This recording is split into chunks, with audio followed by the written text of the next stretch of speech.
Boy, this is a tough decision. Eligible Wright-Patt Air Force Base employees now have less than 2 weeks to decide if they want to take an early buyout. As Wale Aliou shows us, it's one of the methods the Department of Defense is using to cut at least 20% of its jobs.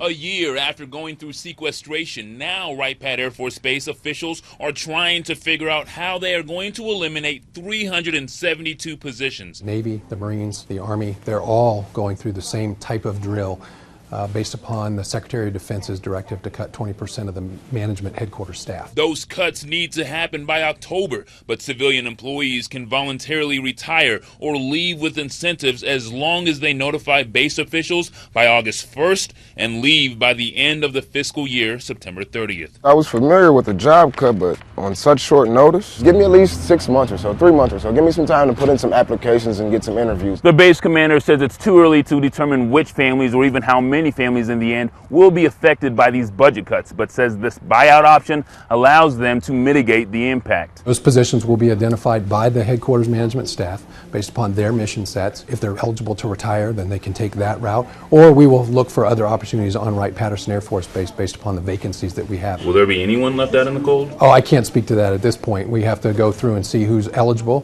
what positions are being identified. So we're very early in the process. I have received assurances from the Secretary of the Air Force that the individuals who are in these positions will be able to get other open positions at Wright-Patterson Air Force Base. We're going to hold them accountable for that and make certain that their career at the base is not interrupted by their positions being impacted. The base commander says several people have already volunteered to retire or leave early. It's an unfortunate aspect of the physical realities that we all are dealing with as a nation. At Wright-Patt Air Force Base, Wale Aliou, ABC 22 News.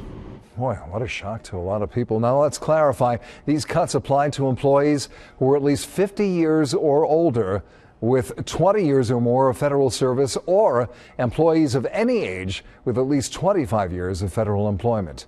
The Air Force says this will save $1.6 billion.